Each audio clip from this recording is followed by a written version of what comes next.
नमस्कार। माया अमृत जी की जो काव्य संग्रह पर जिसमें मैं बात कर रही हूँ, उसी में जैसे अक्सर होता है लेखक भूमिका लिखते हैं, तो यहाँ पर माया अमृत जी ने भूमिका की तरह इस नाम से है यहाँ पर भी कुछ काव्य की पंक्तियाँ ही हैं, तो वो मैं पढ़ रही हूँ। बहुत ही सुंदर पंक्तियाँ हैं। बंद खिड़कियों से अंदर नहीं आ सके शब्द, दरवाजों की झिर्रियों में अटके रह गए संवाद, रोशनदानों से सिर पटकती रही संवेदनाएं, टोकती रही रोकती रही वर्जनाएं, उधर मत जाना, उस कमरे में बंद है एक कविता।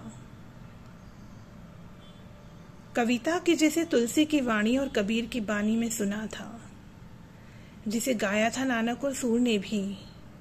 मीरा के साथ विद्रोहिणी हुई तो लाकर बंद कर दी गई इस छोटे घुटन भरे कमरे में, कि जिसने तोड़े थे व्याकरण के नियम, अपनी लय को अपना रास्ता दिया और आपत्तियों पर ठहाका लगाते निकल गई जो सदियों की यात्रा पर सारे रास्ते इस कमरे की ओर आए, यहीं ठहरे।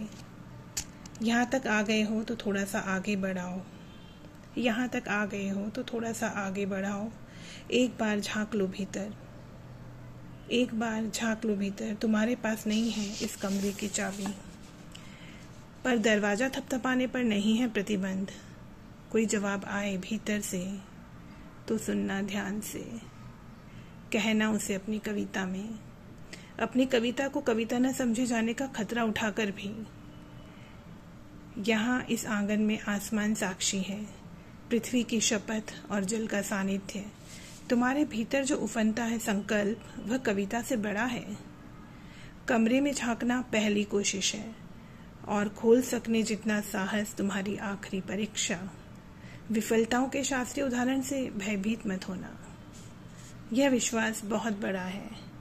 जो बंद है उसे मुक्त करना। अगर मुक्ति में कविता नहीं है तो कहीं नहीं है, अगर मुक्ति में कविता नहीं है तो कहीं नहीं है, अगर कविता में मुक्ति नहीं है तो कविता की जरूरत क्या है, अगर कविता में मुक्ति नहीं है तो कविता की जरूरत क्या है।